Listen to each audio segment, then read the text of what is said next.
राष्ट्रवादी काँग्रेस पक्षाच्या शेतकरी संघटनेच्या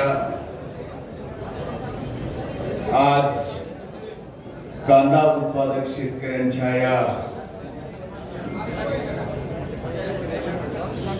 जुन्नर आणि ओतूर मार्केट कमिटीच्या परिसरात होत असलेल्या या आंदोलनाच्या सभेला उपस्थित माझे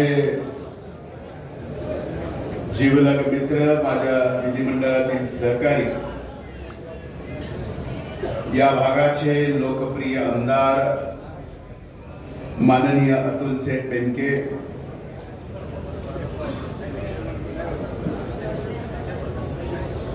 माननीय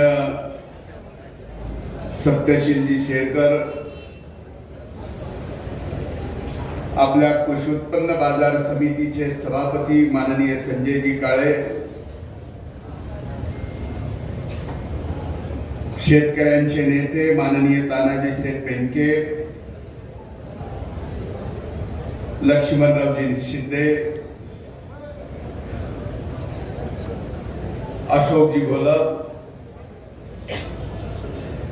अंबादासजी हाडे,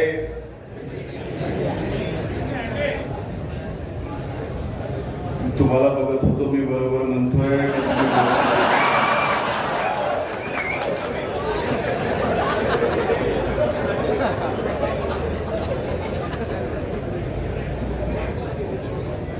हाच फरक आहे. आम्ही सोयाबीन वाले तर तुम्ही कांद्यावाले.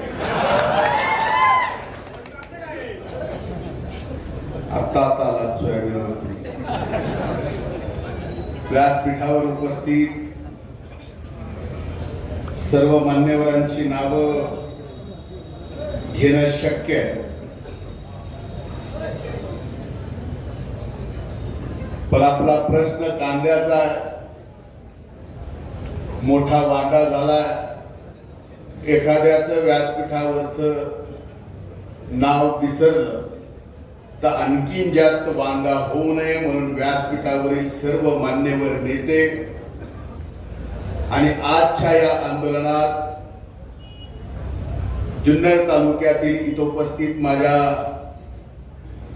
शेतकरी बांधवांनो, बहिणींनो, तरुण मित्रांनो आणि पत्रकार मित्रांनो,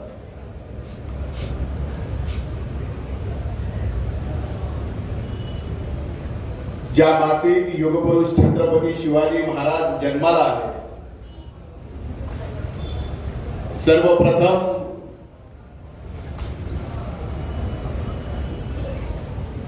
या शिवनेरीच्या मातीला आणि युगपुरुष छत्रपती शिवाजी महाराजांना मी नतमस्तक होतो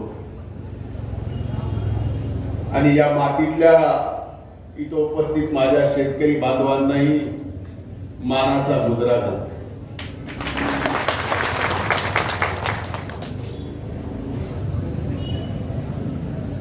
शेतकरी ज्या ज्या वेळेस अडचणीत आला, राष्ट्रवादी काँग्रेस पक्ष म्हणून, आदरणीय पवार साहेब म्हणून, सत्तेत असो तर सत्तेतनं मार्ग सोडवला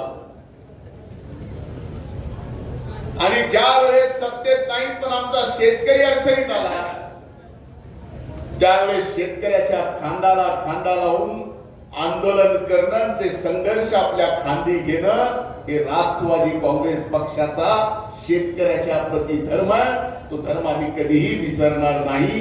यासाठी आज आंदोलनामध्ये मी साथ.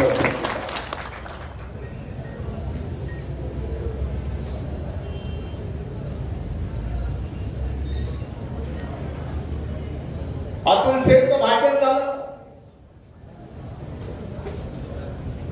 माझे मित्र खासदार अमोल कोल्हेंचं मी सभागृहातलं कांद्याच्या विषयावर भाषण ऐकलं.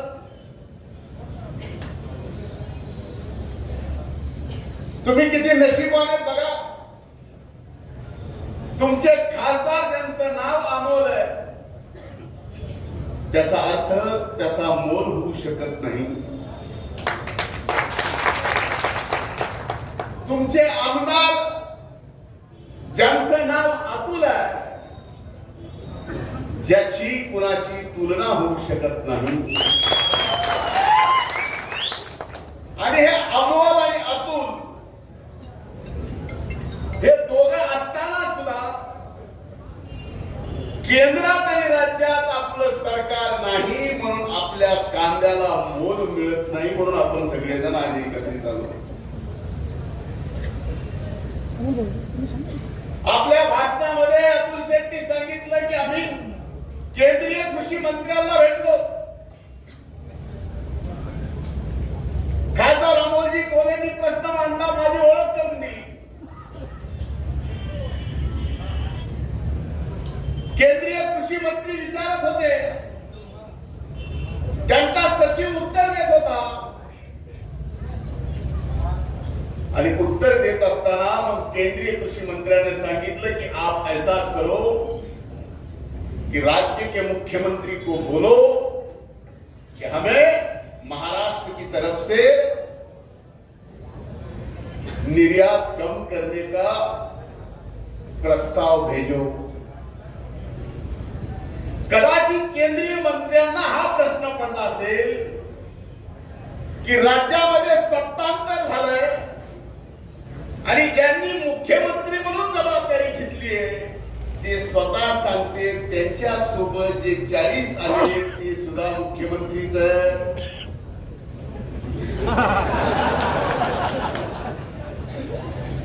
ह्या 40 पैकी कुणाला आपण प्रस्ताव द्यावा म्हणून ही पंचायत अतुलजी आपल्या गळ्यात त्यांनी घातली.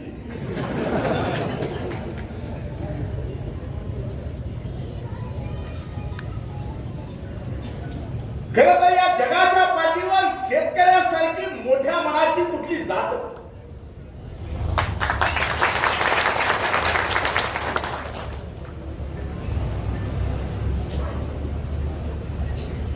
उद्या जर कुठलाही कांदा उत्पादक शेतकऱ्याच्या बांधावर कुणी सामान्य माणूस गेला आणि त्याला जर किलोवर कांदा मागितला तर तो शेतकरी किलोवर कांद्याचे पैसे घेईल का?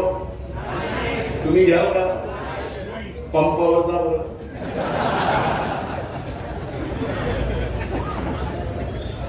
किराणाच्या दुकानावर जा बरं. शेतकरी सोडून कुठंही जा. एवढं मोठं मन कुणाचं आहे का? पण एक लक्षात घेतलं पाहिजे की जगाच्या पाठीवर एकमेव ही शेतकऱ्याची अशी जात आहे की उघड्या आभाळाखाली आपला व्यवसाय करते आणि एवढ्या मोठ्या मनाने करते की किलोवर कोण मागायला आलं दमना घेत नाही, फुकट घेऊन जा. हे मोठं मन असणारी शेतकऱ्याची आपली जात. आपल्यावर ही आज का वाईट वेळ आली?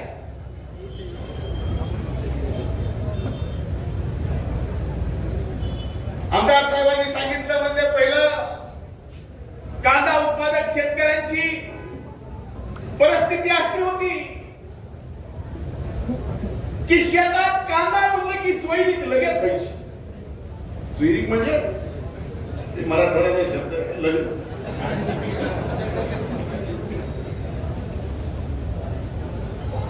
अरे एक काळ होता तो शेतकऱ्याचा वैभवाचा काळ. सोयरी करायला गेले तर सोयरे दुसऱ्या सोयऱ्याला म्हणायचे जमीन किती आहे. ज्याची जमीन जास्त त्यावेळेस आपल्या घरातली मुलगी तिथे दिली तर तिचं चांगलं होईल ही भावना होती. आता शेतकऱ्याची अवस्था अशी झाली आहे मग ते कांदा असो, ऊस असो, टमाटा असो, फळभाज्या असो, सोयाबीन असो, कापूस असो, तूर असो, सूर्यफूल असो, कुठलाही शेतकरी घ्या सोयरी काही येत नाही. तुमच्याकडे 150 एकर जमीन जरी म्हणला तर सोयरा 1.5 दमडीचा सुद्धा आपल्याला विचारित नाही. तो म्हणतोय घरात कोणी नोकरी आहे का? आणि आपण आहे जर म्हणलं तर ते सरकार नोकरी आहे का तरच सोयीक होती. किती वाईट परिस्थिती आपल्यावर आली ही आपण बघा. मला एक काळ आठवतो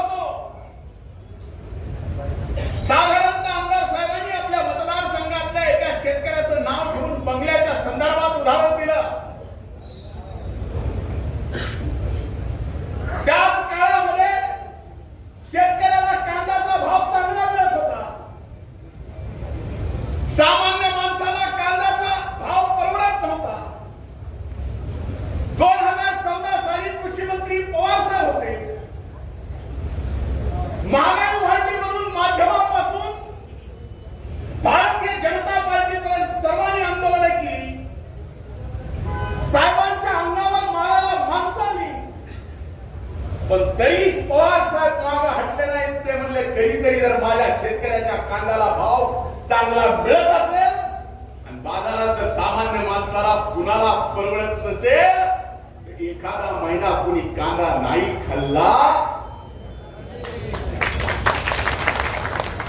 टेकेवरी जात आणि वर देव पण घेत. पण ही काय परिस्थिती आहे? कुठंतरी कधीतरी कुठल्या तरी वर्षात शेतकऱ्याचं चांगलं व्हायची वेळ आली की जो पक्ष शेतकऱ्याचा कधीच नाही त्या भारतीय जनता पार्टीने कधी शेतकऱ्याचं आंदोलन केलं तुम्ही बघा. राष्ट्रवादी काँग्रेस पक्ष 10 वर्षे केंद्रात सत्तेत होता, 15 वर्षे राज्यात सत्तेत होता. त्या काळामध्ये भारतीय जनता पार्टीने महागाईचे मग महागाई टमाटे वाढले, कांदा वाढला, अमका वाढलं, तमकं वाढलं, याच्यावर आंदोलन केलं असतील. पण शेतकऱ्याला भाव मिळत नाही याचं आंदोलन त्यांनी कधीच केलं नाही. आणि 2014 एवढं शेतकऱ्यांचं आपलं सरकार कुणीतरी सांगितलं की कांद्यानी राज्य सरकार पडली. त्याचा मी साक्षीदार आहे. स्वर्गीय सुषमा स्वराज दिल्लीच्या मुख्यमंत्री नेमक्या झाल्या आणि समग्र देशात कांद्याचा प्रश्न निर्माण झाला. कांदा मिळत नव्हता. दिल्लीचं त्या काळातलं कांद्यामुळे सरकार गेलं, मध्य प्रदेश ते गेलं, अनेक गेले. पण एवढं होऊन आपल्याला इथं का सुगर बसत आहे हेच मला कळलं. आता तर राज्यात सत्तांतर झालाय. 1 महिन्याच्या आत मला कुणीतरी विचारलं की बंधू अरे महिना झाला तुम्ही मंत्री होता, महिन्यानंतर तुम्ही आता विरोधी पक्षात आला की लगेच तुम्ही सत्तातल्या पक्षाला कांद्याच्या भावाच्या संदर्भात आंदोलन करून प्रश्न विचार का? हो विचारणार. सत्तेत आलो मंत्री म्हणून सामान्य माणसाचे प्रश्न सोडवणं हा माझा धर्म आहे आणि विरोधी पक्षात आलो तर सामान्य शेतकऱ्याच्या संघर्षामध्ये उभं राहून प्रश्नासाठी लढणं हा सुद्धा माझा धर्म आहे. म्हणून मी हे करतोय. सरकारला किती दिवस झाले नवीन येऊन त्याच्याशी मला घेणं देणं नाही. आता ह्या सरकारचं काय सांगावं. मला लहानपणी एक गणिताचे शिक्षक कदाचित तुम्हालाही माहित असतील. असं गणित शिकवायची एक पद्धत होती की 2 भाऊ होते. त्यांच्या वाटणीला 7 आंबे आले. त्यातला एक नासका निघाला, एक उंदरानं खाल्ला. अशी ह्या सरकारची परिस्थिती. आणि आता राहिलं सरकार चालू होण्याच्या संदर्भात. सरकार आणखी चालू नाही. बंद झाला 20 जूनला. पहिल्यांदा 20 जूनला सुरतेकडे 12 आमदाराची स्वारी निघाली. 25-26 जूनला अल्पमतात सरकार आलंय म्हणून पत्र दिलं. सुरतेवरून स्वारी गुवाहाटीकडे गेली. त्याला 15 दिवस गेली. गुवाहाटीवरून गोव्याला आली. त्याला 15 दिवस गेली. त्याच्यानंतर मुख्यमंत्री आणि उपमुख्यमंत्र्याचा शपथविधी झाला. त्याला 20 दिवस गेली. मंत्रिमंडळाचा विस्तार करायला 42 दिवस गेली. आता पालकमंत्री मिळायला किती दिवस लागतील?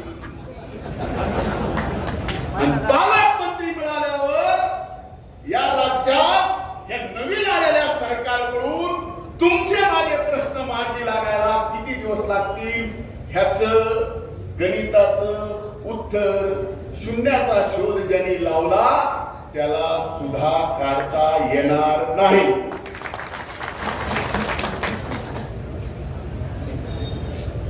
मला कधी कधी प्रश्न पडतो की की शेवटी सरकार असेल, विरोधी पक्ष असेल, लोकशाहीमध्ये हे दोन स्तंभ असे आहेत, ते सामान्य माणसाचे प्रश्न सोडवण्यासाठी निर्माण केलेले. सत्तेत आला तर सत्तेच्या माध्यमातून, विरोधी पक्षात आला तर संघर्ष करून. आता मला हे सरकार आलाच कशासाठी नव्यानं हेच मी कळत. हे सरकार नव्यानं जे आलंय ते तुमच्या कांद्याला भाव मिळत नाही म्हणून आलाय का?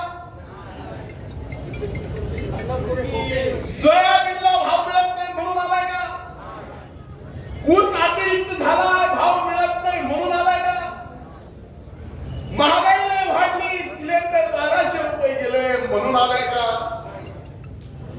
पेट्रोल शतक काढलं म्हणून आलंय का? मग हे सरकार आलंय कशासाठी?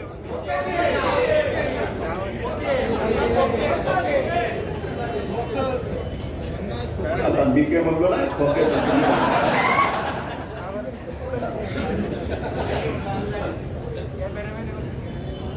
आणि हे सरकार रोज उठून म्हणतं की आमचं सरकार जनतेच्या प्रश्नासाठी आहे, जनतेला वाऱ्यावर सोडून दिलं जात नाही. आणि इथं शेतकरी आज अडचणीत यांना लक्षात येऊ नये. आणि आज कांद्याचं आंदोलन होत आहे. ज्या परिसरामध्ये पाऊस जास्त आहे, अरे तुम्ही नशीबवान आहात की तुमच्या एका तालुक्यात 5 मोठी धरणं आहेत. 75% तुमचा तालुका बागायती क्षेत्र आहे. पण मी ज्या मातीतून आलोय त्या मातीत आम्हाला रब्बी शिवाय दुसरं कुठलंच पीक घेता येत नाही. कायम दुष्काळी भागात आम्ही आलेले. आमच्या जिल्ह्यातले सुद्धा काही जण इथं मापाडी म्हणून काम करत आहे.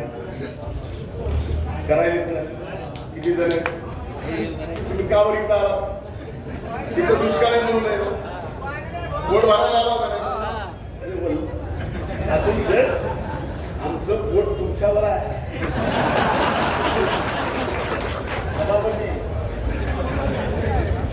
सांभाळा.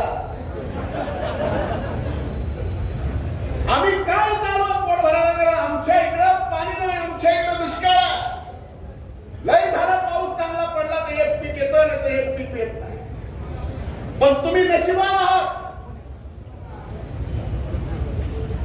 आदरणीय पवार साहेबांपासून, आदरणीय दिलीप वळसे पाटील साहेबांपासून, आदरणीय राज्याचे विरोधी पक्ष नेते दादांपासून, वल्लभसेठ पासून ते इथपर्यंत आपण सगळेजण या तालुक्याच्या विकासासाठी तुमच्याकडे तर कधीतरी कांद्याला भाव मिळाला तर बगर रंगाचा का होईना पण बंगला होतो.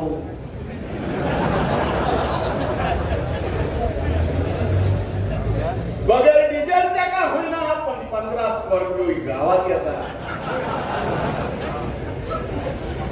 आमची तसली अवस्था नाही. आम्हाला डायरेक्ट स्वतःला तुमच्याकडे इकडे कुठेतरी नाही तर ऊस तोडायला पोट भरायला कुठल्या तरी कारखान्याला जावं अशी.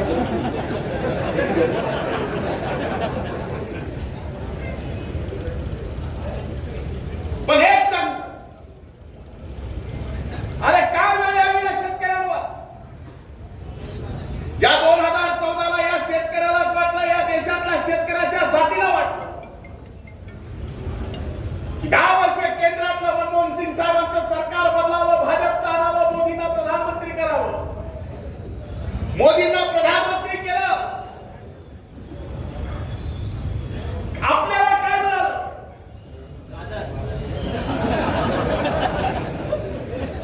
आंदोलन कांद्याचं चालू आहे.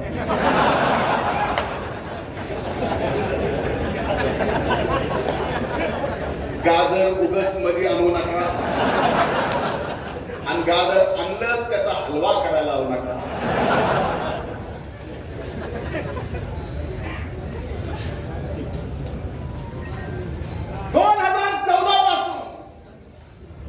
जे सरकार केंद्रात अस्तित्वात आहे त्या सरकारचं एक धोरण तुम्ही पहा.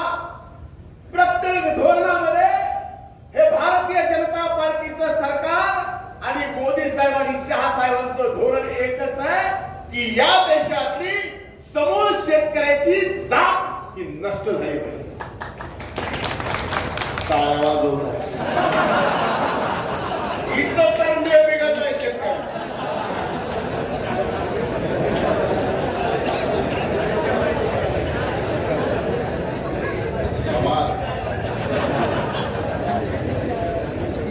अख्खी शेतकऱ्याची जात नष्ट व्हावी म्हणून एक धोरण आणली.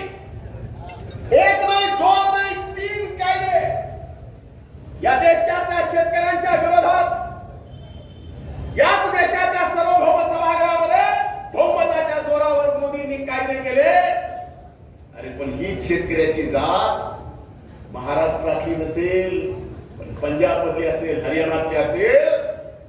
एक वर्षभर जगाच्या पाठीवर लोकशाहीमध्ये कुठलंही आंदोलन एक वर्षभर झालं नाही.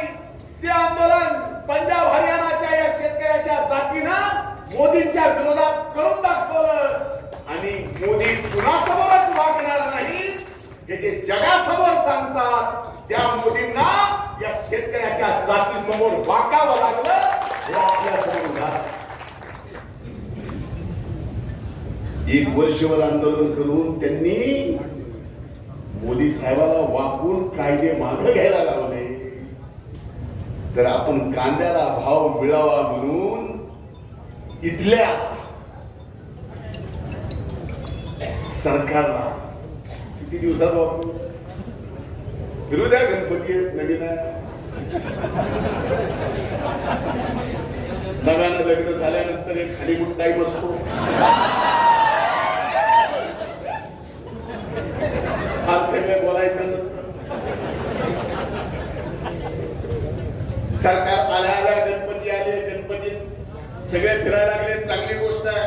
आपण पण फिरतोय, कारण 2 वर्ष गणपती आपल्यालाच पाहायला मिळाला नाही, कारण आपल्याला घराच्या बाहेर पडता आलं नाही. त्याच्यामुळे तुमची माझी गणपतीची कुणाची भेट होऊ शकली नाही, कारण कोविडचे निर्बंध होते. निर्बंध उठल्यानंतर कुठला सण साजरा करतायत आणि 1 नाही, 2 नाही, 250 गणपतींचं दर्शन. म्हणजे किती आशीर्वाद गोळा करावा लागतोय बघा. बरं, देव एकच आहे गणपती. म्हणजे मला कळत नाही की या मंडळाच्या गणपतीला दर्शन घेतल्यावर वेगळा आशीर्वाद, त्या मंडळाच्या गणपतीला घेतल्यावर वेगळा आशीर्वाद, असं काही आहे. मला माहिती आहे की आपल्या धर्मात 33 कोटी देव आहेत. 5 कोटी वाढले असतील. लोकसंख्या वाढली, प्रत्येक धर्म वाढले, त्यामुळे गावागावात उतोबा मसोबा सटवाई आमचं तमचं ह्या वाढलेले देवच 5 कोटी वाढले असतील. पण या देवाचा गणपतीचे 250 दर्शन घेतले.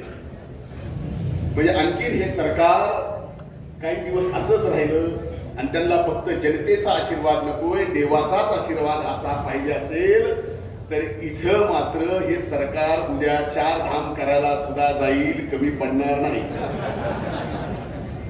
कारण त्यांच्या कुठेतरी मनात असं आहे की आपण आता टिकलो तर भगवंताच्याच आशीर्वादाने टिकू, जनतेच्या आशीर्वादाने. त्यामुळे ही गोष्ट लक्षात घ्या. हे सरकार, ही भारतीय जनता पार्टी, ही विचारधारा शेतकऱ्याच्या बाजूची कधीच होऊ शकत नाही. उद्या कांद्याला भाव जास्त मिळाला तर यांच्या खिशातले 4 पैसे जाणारच का? आता ज्या वेळेस केंद्राला धोरण करायचं असतं, मग निर्यातीचा कर कमी करण्याच्या संदर्भात असेल, हे राज्याच्या प्रस्तावात आहे. हो, मी आपण सेटला म्हणलं की उद्या झाली भेट तर उद्या नाही तर परवा राज्याच्या विरोधी पक्ष नेते अजितदादांना सोबत घेऊन ते असतील तर नाही, मुख्यमंत्र्याची वेळ घेऊन कांदा उत्पादक शेतकऱ्यांच्या बाबतीत केंद्रीय कृषी मंत्र्यांनी जे सांगितलं ते नाही तर राज्य सरकारने प्रस्ताव पाठवायचा, आपण निवेदन देऊ आणि त्यांना सांगू की 8 दिवसात हे करा.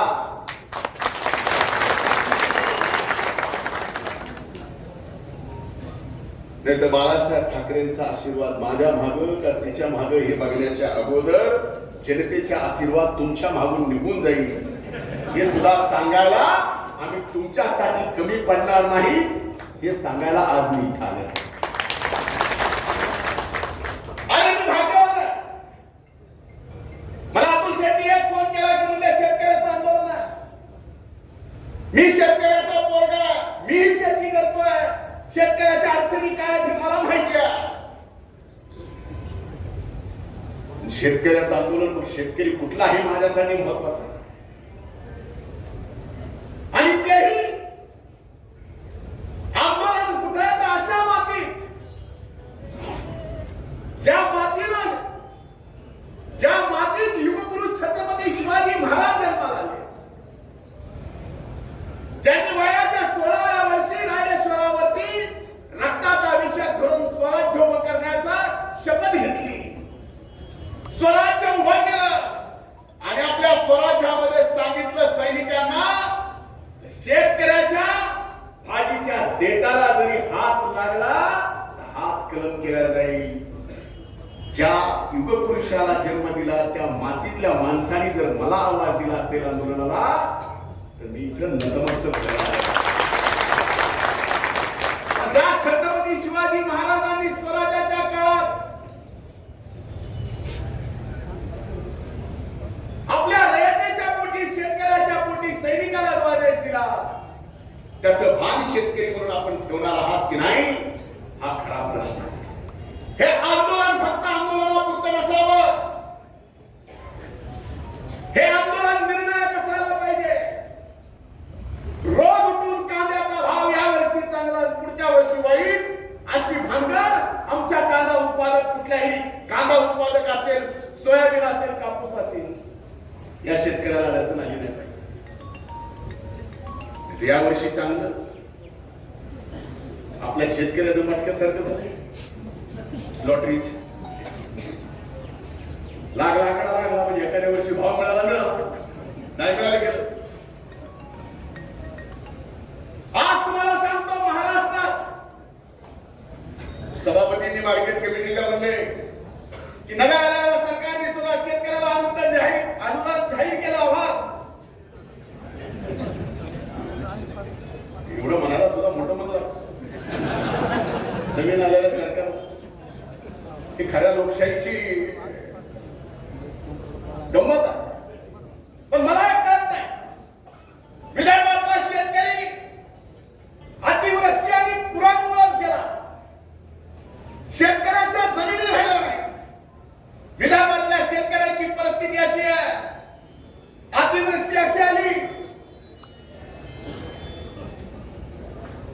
4 दिवस शेतात पाऊस होता, त्याच्या 4 दिवसानंतर ज्यावेळेस शेतकरी त्याच्या शेतात गेला त्यालाच कळलं हे माझंच शेत आहे का कुणाचं. रडून गेले. मराठवाड्यात 27 दिवस पावसाने उघाड दिला, सोयाबीन गेलं. कापूस उत्पादक शेतकऱ्याच्या नवीन प्रकारची, जसं नवीन सरकार आलंय तशी नवीन एक कापसाच्या बोंडावर आली आहे.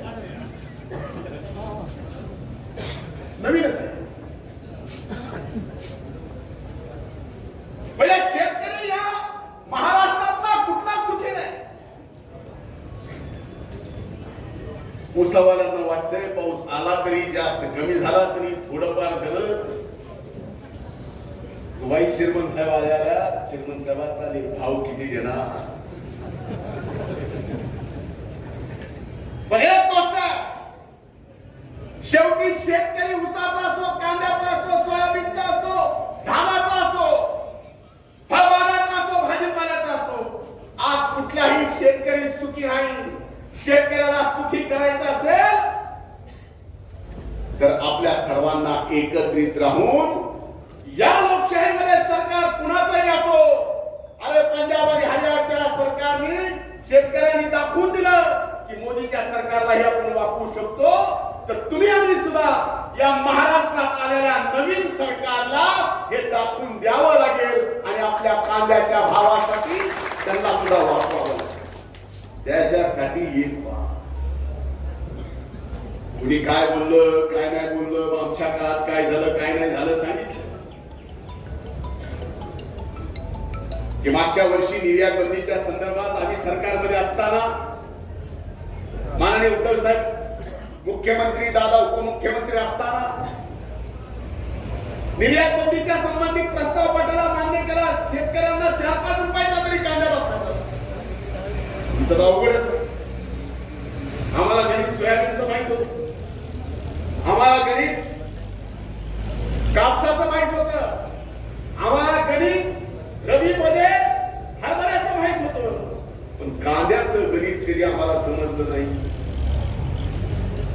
शेतकऱ्याला 1 किलो कांदा काढायला कमीत कमी 15 रुपये खर्च येतोय आणि आज 7 रुपयाच्या वर, 8 रुपयाच्या वर, कुठं 9 रुपयाच्या वर, लई झालं 10 रुपये, तरी 5 रुपये किलो भागत तुमचा घाटा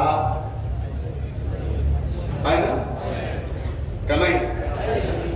मला काय वाटत ना जेवढ्या जोरात तुम्ही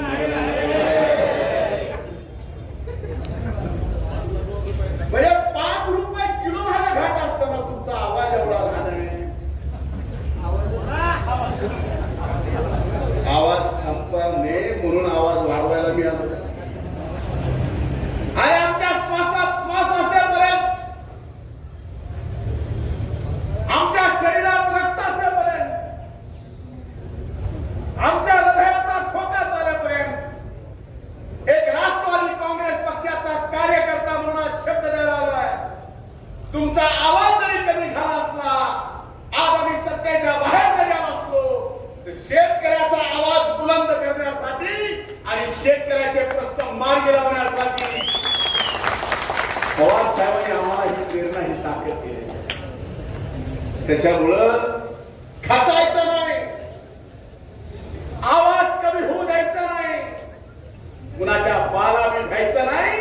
आणि आपल्याला जर कुठलं सरकार अडचणीत असेल तर त्या सरकारला वाकवल्याशिवाय राहायचं नाही. हीच आज खऱ्या अर्थाने या आंदोलनात मार्केट कमिटीला आता आमदार साहेबांनी एक विनंती केली. हे सरकार नवीन आल्यापासून कितीतरी 250 का 300 निर्णय घेतले. फक्त निर्णय ते म्हणते, खाली काय नाही. कुणीतरी अनुदानाचं म्हणलं तिकडून म्हणले आले का? येईपर्यंत काय खरं? आता मला एक गोष्ट कळाली नाही. 250-300 निर्णय घेतले, त्याच्यातले 75 निर्णय फक्त निवडणुकीवर. त्या लाभल्या, त्या लाभवल्या, त्या जनतेतून म्हणा, ग्रामपंचायतीचा सरपंच जनतेतून होणार, 4चे प्रभाग 300 करणार, 3चे प्रभाग 2 वर करणार आणि कालच्या कॅबिनेट म्हणले या सगळ्या निवडणुका पुढे ढकलणार. अरे हे सरकार जर जनतेच्या आशीर्वादाचं आहे, हे सरकार जर जनतेच्या आशीर्वादाला निर्माण झालं, अरे भले विधानसभेच्या निवडणुकीचा निकाल काय लागेल काय नाही माहित नाही, तुम्ही कसे एकत्र येऊन लढणार, काय लढणार हे माहित नाही, पण कमीत कमी खरंच तुमच्या मागे जनतेचा आशीर्वाद आहे का नाही या बघायला तरी या निवडणुका तुम्ही आता लावायला पाहिजे होतं. मग कळालं हे त्यांच्या लक्षात आले की बाबा आपलं काही खरं खाली ओके मध्ये नाही.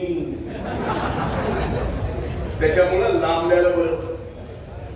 म्हणून मार्केट कमिटीच्या संदर्भात सुद्धा मी अतुल शेठला सांगितलं की मार्केट कमिटीमध्ये पूर्वी ग्रामपंचायतीच्या आणि सोसायटीच्या सभासदांकडून, संचालकांकडून मतावर निवडणूक व्हायची. त्या सरकारला वाटलं तसं नको, जनतेत करा. मार्केट कमिटी जिंकायची आहे, उद्या जर एकत्रित आपल्याला जिंकायची आहे. आणि मार्केट कमिटीचा टर्नओव्हर 1200 कोटी रुपये निर्माण. माझ्यासारखी परळीची एवढी छोटी मार्केट कमिटी जर शेतकऱ्यांसाठी हा निर्णय करू शकते तर खातेदार शेतकऱ्यांसाठी तर या जुन्नर तालुक्यातली ही सगळ्यात मोठी मार्केट कमिटी का करू शकत नाही म्हणून मी आपण साहेबला म्हणलं तुम्ही ही मागणी करा की जनतेच्या आणि शेतकऱ्यांच्या.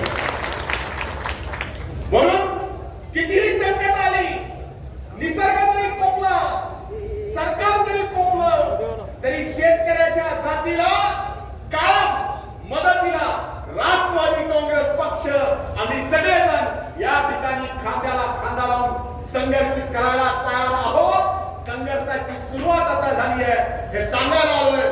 पुन्हा एकदा आपल्या सर्वांचे आभार मानतो. खूप खूप धन्यवाद. जय हिंद, जय महाराष्ट्र, जय शिवराय.